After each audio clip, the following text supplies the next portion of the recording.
Thanks to generous support from a private donor, the Andrew W. Mellon Foundation, and the National Science Foundation, an international team of experts assembled by the Virtual World Heritage Laboratory have been working since 2007 to create a three-dimensional digital reconstruction of Hadrian's Villa. The villa is a World Heritage Site located 30 kilometers east of Rome at Tivoli.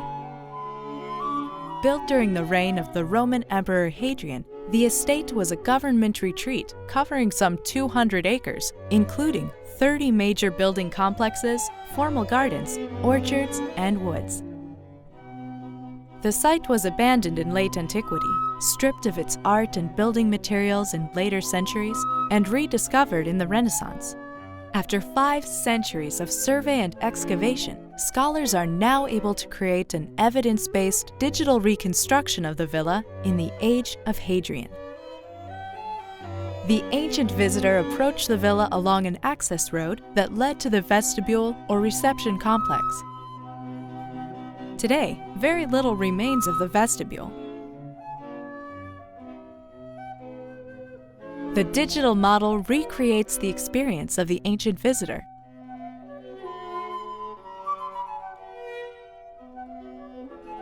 After ascending a monumental staircase, he entered the great courtyard of the vestibule and then proceeded left into an impressive reception hall. Here, the guest was formally greeted by the emperor's staff. Depending on the time of day, he was invited to bathe or dine. The visitor would bathe in the nearby small baths. If he brought any servants, they would use the large baths. After undressing, the visitor to the small baths proceeded through the various cold, warm, and hot rooms of this ornately furnished bathing complex. In warm weather, the visitor could retrace his steps from the small baths through the vestibule and dine in a park conventionally known today as the Canopus.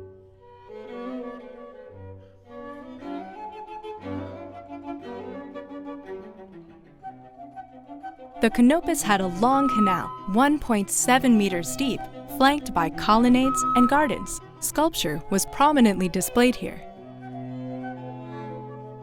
Altogether, over 150 statues are known to have a certain provenience from this and other parts of Hadrian's Villa. Here we see 4 caryatids bookended by 2 Silenus figures.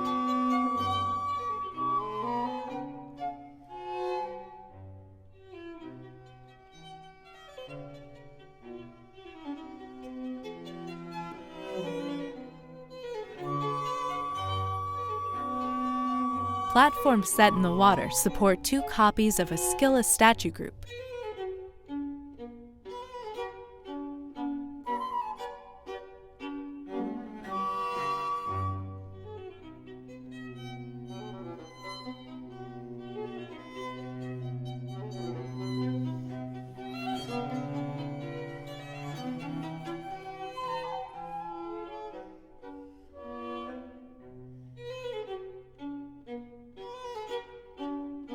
At the rounded end of the canal stood statues of 2 Amazons, a warrior, and other sculpture.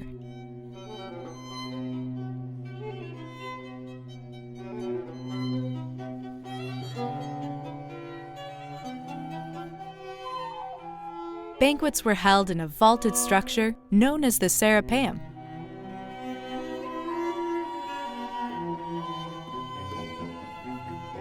Diners reclined on cushions atop a large, semicircular stone couch known as a stabadium.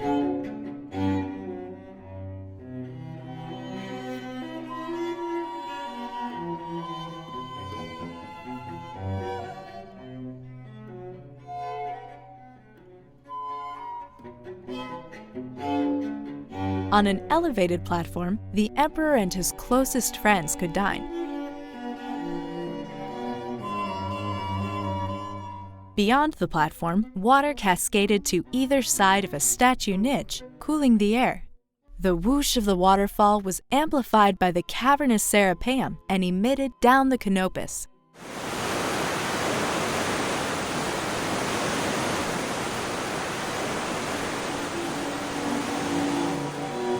Of course, the flow of the water could be regulated or stopped. Design elements prominent in the Canopus, such as water features and sculpture integrated with architecture, are repeated elsewhere in the villa. A case in point is the entrance to the part of the estate known as the Academy. This part of the villa was approached from a long terrace with a formal garden. Through the curved colonnade opposite the facade was a garden in which statues of a young and old centaur were displayed. They attracted the visitors' gait and gaze.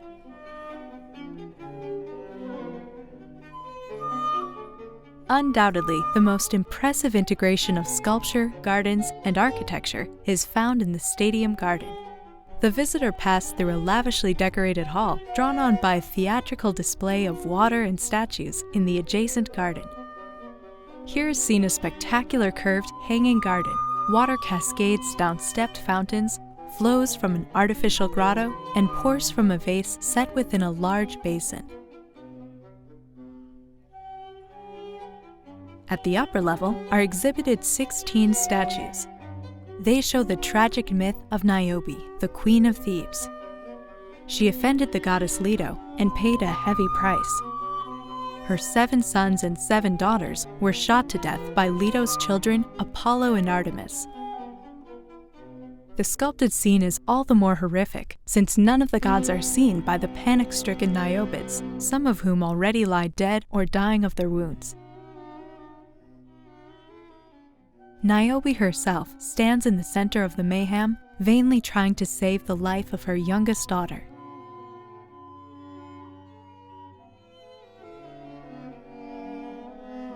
Visitors typically visited the villa to conduct public business with the emperor. This was done in special audience halls, such as the Hall of the Philosophers or the Hall of the Doric Pillars. The Hall of the Doric Pillars was adjacent to the Imperial Palace. The visitor entered through a semicircular garden courtyard leading into a great hall paved in marble.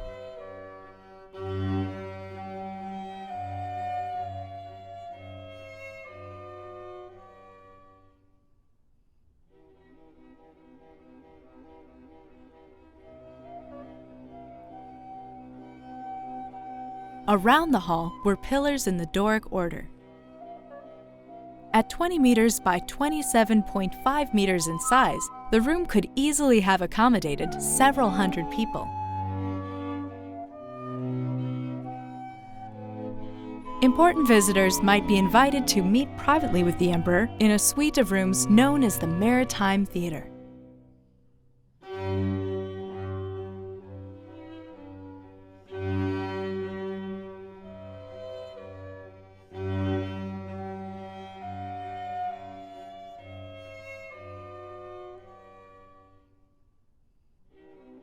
Visitors came to the villa for other reasons. There were 2 theaters where plays were performed. The villa also had an amphitheater for animal hunts and gladiatorial combats.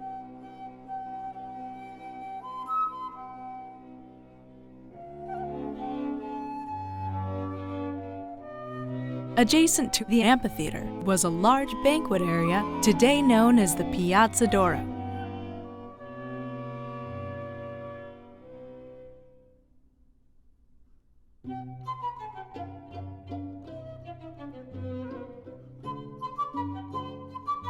On holidays, people might come to join the court and worship at the Temple of Venus, the Antinoueion, the Temple of Isis, or at a tower-like structure given the modern name Rocco Bruna.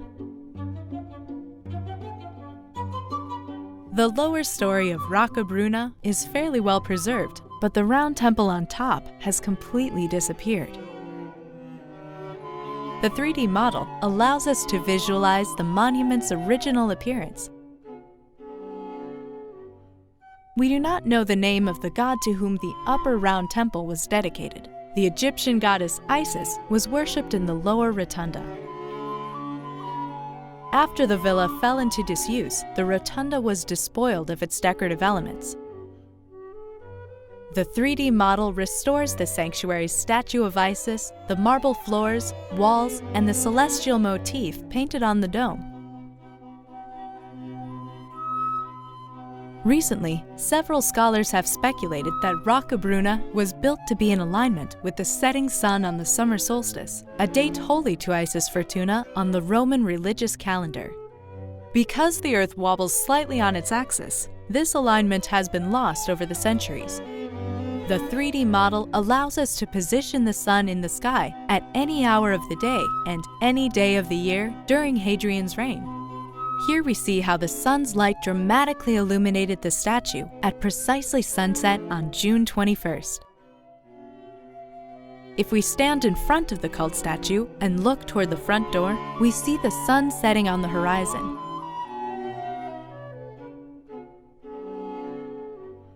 The simulation is seamlessly linked to the digital Hadrians Villa website.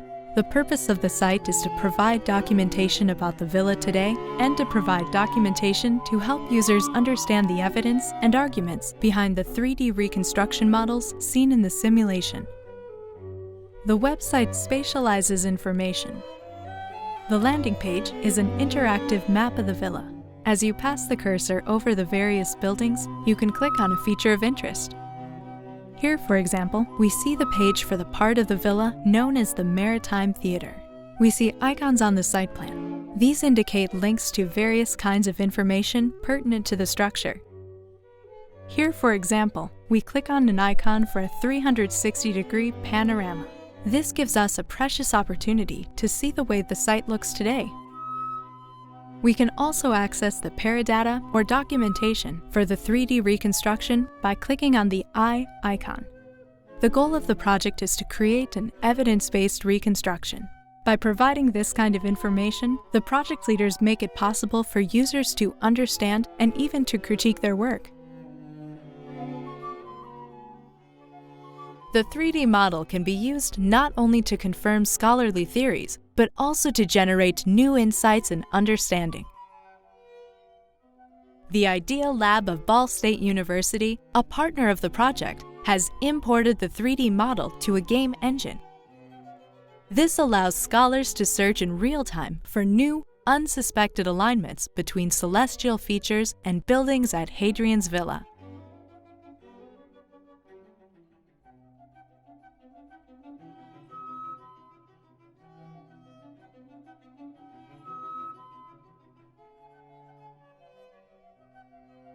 The game engine also supports avatars representing visiting Roman citizens and members of the court. Scholars use the avatars to test theories about the structure and function of the court.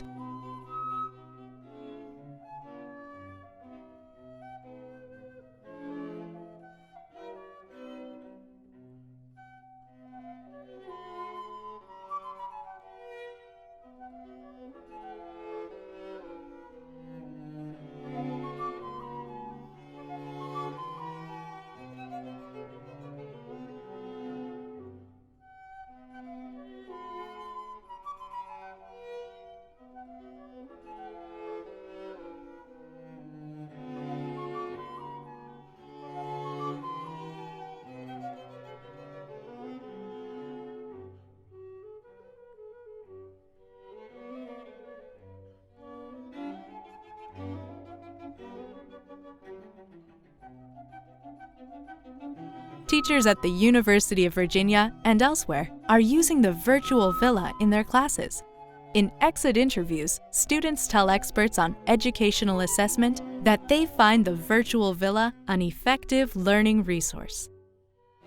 I mean, I definitely think it helped me navigate and just realize, like, oh, this is what it looks like. Because it's hard to get that from, like, a blueprint or, like, even, like, artist constructions or whatever. That was, I think, the most helpful part, because before, well, once we had the virtual world, when we said, oh, like, the Chile, we, like, know what we're talking about. But before, it was just this sort of, like, abstract, like, oh, well, we know it's here on a map, and we know, like, you walked in it. But, like, that's pretty much all we knew. But now we can be like, oh, yeah, and it has that fountain in the middle and those two little, like, cupola things, and, like, I don't know. I feel like it's just more of like a reference for us. And it was really helpful for navigating the villa too. Yeah. Especially once we got the one where you could like walk between different buildings. That was super For helpful. number 9, yeah. Yeah. It's a big leap to go from Professor Fisher talking about all these certain types of marble in these buildings or the opus sectile walls, and then actually being able to see that. So it just makes it realer, I suppose. With the virtual world, like to actually like navigate through places, and then as Professor Fisher was talking about how your brain like remembers places, and I think that really does help with our learning, because I really remember like, oh, the antenna way on is here, And I remember them better as you from the like virtual navigate through places. You remember, oh yeah, this is right beside this place because I walked through here on the virtual world. So I think that's really helpful. I think going off of her, we were able to be more confident about like, oh, this is here and that's there. Yeah. And this is how you get to these places. Yes. But So now, I think like being able to visualize it like helped a ton.